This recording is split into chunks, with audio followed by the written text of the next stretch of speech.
কানে সিনেমা নিয়ে যাইনি, তবে আমি কান থেকে সিনেমা নিয়ে এসেছি। মানে 7.5 ঘন্টা কিছুই খাই নাই, নেপোলিয়ন দেখছিলাম। ভাবছিলাম যে আচ্ছা আমি কি একা একা পারবো, কারণ আমি জীবনে কখনো একা কোথাও যাই নাই।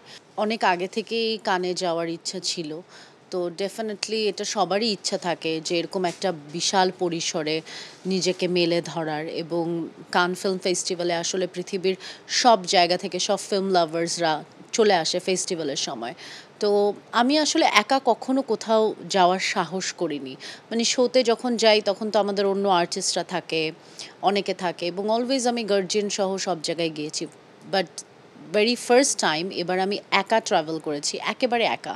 মানে যে আমি যে নামার পর যে অর্গানাইজাররা 5-6 জন থাকবে, আমার শো, মানে যেটা হয় আমরা শোতে দেশের বাইরে যাই বা এমনিতে ঘুরতে গেলে তো ফ্যামিলি থাকে সাথে। তো বাট এবার একেবারেই আমি একা ছিলাম, এবং আমি চেয়েছিলাম যে আমি একাই আসলে পুরো জার্নিটা আমি যাতে একাই থাকি, এবং এক্সপিরিয়েন্সটা আমার যাতে একদম অন্যরকম হয়।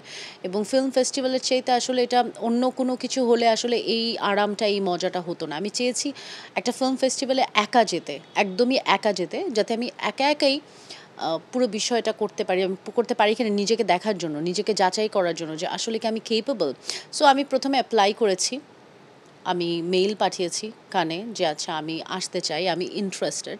সো তারা আমাকে তারপরে মেইল পাঠিয়েছে যে হ্যাঁ, আমি eligible for this, so I can কাম।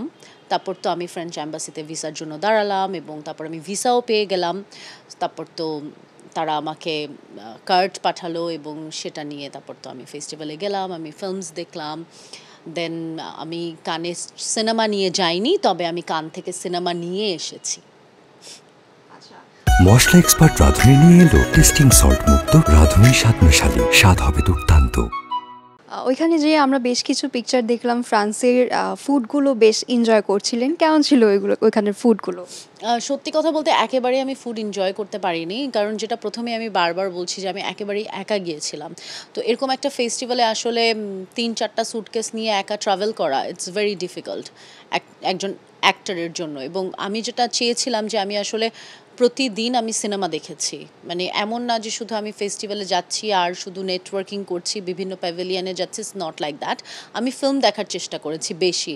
তো ফিল্ম যখন দেখবো এরকম হতো যে সকাল 8টার সময় একটা ফিল্ম, তো আমাকে তখন 5টায় উঠে রেডি হতে হতো সারা দিনের জন্য, কারণ আমি একবারে রেডি টেডি হয়ে চলে যাব। তো আমি তখন ফিল্মটা দেখবো, তারপরে আবার মানে কাজ টাজ করবো, তো একবারে 5টায় উঠে মেকআপ করতে হতো। এমন হয়েছে যে আমি খাওয়ারও সময় পাইনি, যে একবারে বিকাল 5টায় বের হয়ে খেয়েছি, এরকমও হয়েছে। আমি প্রথম যে সিনেমাটা দেখেছিলাম নেপোলিয়ন, সেটা ছিল 7.5 ঘন্টার মুভি।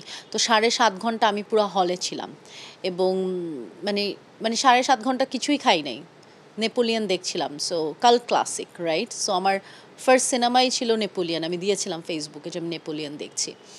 তো এরকম মজার আসলে এক্সপিরিয়েন্স হয়েছে, এবং সবচেয়ে ভালো লাগা কাজ করেছে কি যে পুরো ফেস্টিভ্যালটা, পুরো শহরটায় আসলে আশেপাশে সব ফিল্ম লাভার্সরা ঘুরছে। হয়তো কেউ ফিল্ম ডিরেক্টর, কেউ এডিটর, কেউ সিনেমাটোগ্রাফার, কেউ অ্যাক্টর, কেউ পোয়েট, মানে সবাই আসলে ফিল্ম লাভার্সরা ঘোরাঘুরি করছে। সো এটা খুব আনন্দের ছিল, খুব ইন্টারেস্টিং ছিল, আর আমি খুব এনজয় করেছি কারণ আমি একেবারেই একা ছিলাম। মাত্রই একটা লাইন বললেন, সিনেমা নিয়ে যাইনি তবে সিনেমা নিয়ে এসেছি। এই গল্পটা একটু জানতে চাচ্ছি, কিভাবে সিনেমাটার সাথে যুক্ত হলেন? সিনেমাটার সাথে যুক্ত হলাম, আসলে আমি প্রিমিয়ার দেখেছিলাম কডস বাই দ্য টাইডস। এই সিনেমার প্রিমিয়ার আমি দেখেছি লুমের হলে, লুমের থিয়েটারে।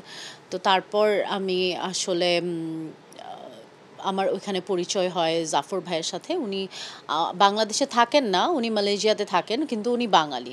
তো আমার যে ডিরেক্টর সিনেমার, তো ওনার সাথে আমার পরিচয় হলো, এবং উনি বলল যে আগে থেকে উনি আমাকে খুঁজছিলেন এবং আমার সাথে উনি যোগাযোগ করতে চাচ্ছিলেন। তো ফেসবুকে উনি আমাকে মানে নক করেছিলেন বা কিছু, বাট ওরকমভাবে সিনেমা নিয়ে কোনো কথা হয়নি। তো ওনার সাথে আমার হুট করেই দেখা হয়ে যায় কানে, এবং তারপর উনি ওনার ইপি যে কিউলি এক্সিকিউটিভ প্রডিউসার, ওনার সাথে আমাকে মিটিং করিয়ে দেয়, এবং একসাথে আমরা বসে মিটিং করে স্টোরিটা শুনি। তারপর আমার মনে হয় যে হ্যাঁ আমি এই স্টোরিতে কাজ করতে চাই, এবং তারপর তারা আমাকে বলে যে এটা 3টা ভাষায় তারা করতে চায়, এবং 3 দেশে তারা রিলিজ করবে, চায়নায়, জাপানে এবং বাংলাদেশে এবং মালয়েশিয়ায়, 4 দেশে। সো মালয়েশিয়াতেই শুটিং হবে, এবং স্টোরিটা ইটস অ্যামেজিং, অ্যামেজিং। জেনোবিয়া, এবং জেনোবিয়া ক্যারেক্টারটা আমি করছি। সো আমার কাছে খুব মনে হয়েছে যে খুব একটা অবাক করা বিষয়, মানে আমি তো আসলে আমার মাথায় ছিল না যে আমি কানে যাচ্ছি আমি নিজে মানে এক্সপিরিয়েন্স নিতে, মানে আমার আমার জন্য এটাই একটা স্ট্রাগল ছিল যে আমি একা যাচ্ছি, আমি কি প্রত্যেক দিন ভালো মতো থাকতে পারবো, এটা আমার জন্য একটা স্ট্রাগল ছিল। মানে বাকি ড্রেস পরা রেডি হওয়া তো অনেক পরের ব্যাপার, মানে আমি জাস্ট ভাবছিলাম যে আচ্ছা আমি কি একা একা পারবো, আমি কি একা একা পারবো, কারণ আমি জীবনে কখনো একা কোথাও যাই নাই।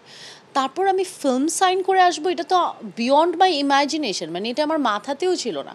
So by the grace of almighty আসলে মালিকের ইচ্ছায় আমার মনে হয় মিরাকেল ঘটেছে এবং আমার সাথে সব ভালো হয়েছে।